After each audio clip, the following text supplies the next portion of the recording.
todos los medios, revistas, y quedar en la historia fue lo que ocurrió, Baza, hace 365 días. Ya pasó un año de días eternos para Colo-Colo, de lo que fue la peor crisis deportiva de su historia, disputando el partido por la permanencia ante la Universidad de Concepción.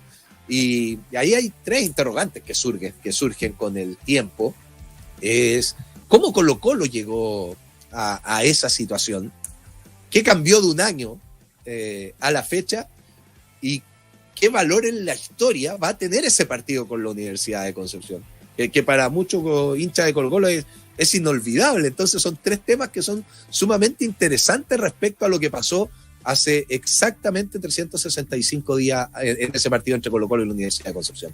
Yo creo que son muchos los factores que influyeron para que Colo-Colo llegase a esa instancia. No es solo uno. Uno se queda con lo que ocurrió en la pandemia, esta separación, esta disputa que hubo entre directivos y el plantel, tiempo sin entrenar, pero esto venía arrastrado para mí de diferencias políticas, un desorden en el club, un montón de situaciones que influyen y que se traspasan a la cancha. Pero increíblemente, un año de ese partido ante la Universidad de Concepción con el gol del pibe Solari. Y yo creo que, a ver, ahí tú también que viviste en la interna trabajando en el club, Edson, obviamente tienes tu opinión, pero yo creo que ya venían en proceso. Cuando uno dice, hoy tiene un plantel mucho más rico, tiene jugadores formados en casa que son activos del club y que son vendibles y que uno va posición por posición y en todos los lugares de la cancha hay un jugador formado en la cantera de Colo-Colo. Yo digo, hace 2 años no habían, son los mismos, o hace 1 año y medio no existían. ¿Qué pasaba ahí? ¿Qué pasaba ahí? ¿Era solamente el técnico de turno que no le daba la responsabilidad o que no los hacía crecer? Porque hay un trabajo de los técnicos de las series menores también, y después de quién le da la oportunidad arriba. O sea, no es uno el mago ni uno el héroe de la formación de un futbolista. Pero yo creo que eso, por ejemplo, es algo muy importante para un club, sobre todo un equipo grande que trabaja, se supone con, no sé si los mejores, pero sí Católica, la U y Colo-Colo, generalmente el filtro que tienen es, llegan o eligen a los mejores. Todos quieren estar en esos equipos grandes, entonces desde ese punto de vista era muy extraño que no habían jugadores formados en la cantera y que hace mucho rato no se veía, y hoy, si bien ninguno es titular indiscutido, por lo menos tiene esa alternativa de esto. Sí, sin duda, es un temón lo que tú planteas, porque en los pasillos eso se conversaba. Uno decía, y habían técnicos, formadores que te decían, estos ya son futbolistas, te decían, estos pueden jugar. Claro. Y llamaba la atención de que no jueguen, sobre todo si estaba Gualberto Jara, que los conocía bastante porque él venía del fútbol joven, precisamente de la serie Sub-19. Claro. Me parece que el único que jugó y lo hizo bien en un partido ante La Calera, lo recuerdo perfectamente, fue Brian Soto. Después comenzaron las citaciones cuando se produce este punto de inflexión y la llegada de Gustavo Quintero. Perdóname, ahí en ese punto te pregunto, ¿tú crees que era porque no le dieron espalda a Gualberto y Gualberto dijo, ¿sabes qué? ¿Para qué voy a cambiar esto? Pues se van a venir encima los jugadores grandes y no le voy a dar cabida porque voy a estar un rato y me voy. ¿Por qué? Porque es extraño, obviamente, tiene lógico. Iba a llegar a eso, pero iba a hacer una línea de tiempo y iba a dar un paso adelante para luego retroceder. Porque, por ejemplo, llegó Gustavo Quintero y en aquel partido contra Coquimbo hace jugar a Luciano Arriagada. Y Luciano, que ya había debutado unos minutos con Mario Sala, y Luciano Arriagada hace un gol y le dio una solución en un problema a Colo-Colo en aquel partido. Su primer gol en el profesionalismo, que fue un gol de cabeza. Y ahí, yo conociendo un poquito la interna, empiezo a hacer análisis y recuerdo ciertas frases que uno podía escuchar por ahí que no era el momento de los jóvenes. Y era una instrucción que no nacía desde la toma de decisiones de Gualberto Jara. Claro. Parece que había un tema más estructural y que decían, no es el momento y hay que arreglársela con lo que hay. De ahí me parece que cuando llegó Gustavo Quintero, ese tipo de instrucción ya no estaba. Ya el poder de injerencia del DT era distinto y era como, no, yo tomo las decisiones. De ahí poco a poco comenzamos a ver ese cambio, pero creo que no fue una decisión única y exclusiva de Gualberto Jara en lo que pasó en ese momento en Colo-Colo y que, como bien tú decías, era una serie de situaciones. Pues el proceso de Mario Sala, que no se llevó de la mejor forma. La conformación del plantel tampoco fue la mejor. El equiparar entre jugadores grandes y jugadores intermedios, porque me parece que Colo-Colo tenía jugadores grandes y jugadores muy chicos. Ese jugador intermedio es determinante para un plantel. Absolutamente. El de 25, 26, 27. No el de 20 versus el de 35. El que tú sabes que puedes contar domingo a domingo, que se lesiona menos, y que además sabes que estos temas de presión no los afecta tanto porque ya tienen un recorrido.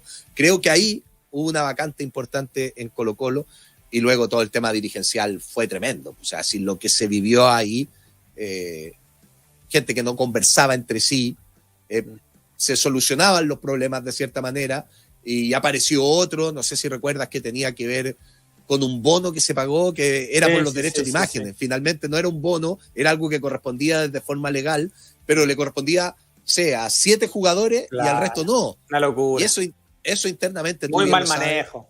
En un camarín genera un caos. Y bueno, terminó llevando a esa situación. Y ahora te devuelvo la pelota, Baza. ¿Qué crees que cambió de un tiempo a esta parte? Porque vimos un Colo-Colo disputando el campeonato hasta la última fecha. Hoy lo vemos en la parte alta, va a jugar Copa Libertadores, con un plantel mucho más robusto. Cambiaron varias cosas. Es otro el momento del Cacique. Yo creo que hay un factor, Quinteros, que es importante por ser el líder del plantel profesional, de llevar bien emocionalmente al equipo. Si no era fácil jugar con esa presión. De hecho, recuerdo que él declara cuando se salva ante la Universidad de Concepción y comienza el nuevo torneo, lo dijo textual, que el equipo se había sacado una mochila tremenda. Y eso es, o sea, yo lo viví en equipos de menor convocatoria. Me imagino un Colo-Colo en la U, que también le pasó en los últimos 3 años, ni hablar del último, pero yo creo que eso influyó en que claro, el futbolista comienza a sentirse con más confianza porque ya no tiene ese estrés, porque es un estrés, cortisol, pero por las nubes, y después la elección de los jugadores también, la forma de jugar, el hecho de ser un equipo agresivo. Mira lo que te voy a decir, para mí esta es una teoría personal, pero como la viví, yo creo que es muy importante la forma de juego en relación a lo que te genera internamente en lo emocional. O sea, si yo tengo un técnico que quiere que el equipo sea agresivo a la hora de recuperar el balón, que vaya para adelante, emocionalmente me está entregando un mensaje de atreverse. Si tengo un técnico o una manera que sea más precavido, juguemos a no perder, con un poquito más de temor, inconscientemente también le entregas ese mensaje a los futbolistas. Entonces yo creo que en esa propuesta Colo-Colo se ha transformado en un equipo que va para adelante y que tiene que ver con el ADN de la institución. Y en el momento en que se produce ese cambio, porque tú hablaste de esta mochila, de esta presión, un grupo de jugadores importantes y otros que estaban citados, que tal vez no jugaban, vivieron todo ese proceso. Y es muy complejo.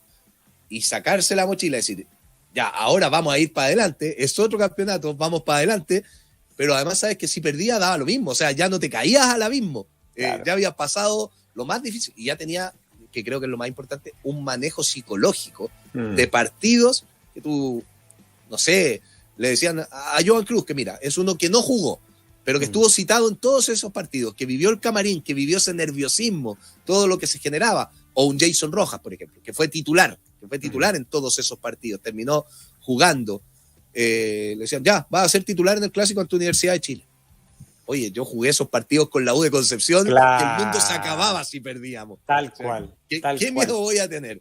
Y sumo otro factor, Baza, que creo que también es más invisible, pero no menos importante, que este ruido comunicacional dirigencial que existía, se terminó con la llegada de Valladares. Creo que ahí ese manejo también cambió el clima en Colo-Colo y no deja de ser importante ese tipo de situaciones. Imagino que en tu carrera también estos conflictos con dirigentes siempre fueron un tema. Yo te lo mencioné en el arranque, que era multifactorial y que lo directivo, todas estas disputas políticas que habían en Colo-Colo ya no están, o por lo menos son públicas, y eso no contamina, no enreda, no traba, sino que hace rodar, digamos, es todo lo contrario. Y me parece que ahí hay un factor importante, porque te preocupas de lo que te tienes que preocupar, que es jugar, que es ir a entrenar, que es mejorar, que es corregir, que es ajustar. pero no de responder cosas que no tienen que ver con tu trabajo, y claramente en la interna al final, aunque uno no quiera, eso se va desprendiendo y llega a la cancha, de alguna u otra manera llega a la cancha. Vamos a saltar, vamos a pasar de Colo-Colo a su clásico rival,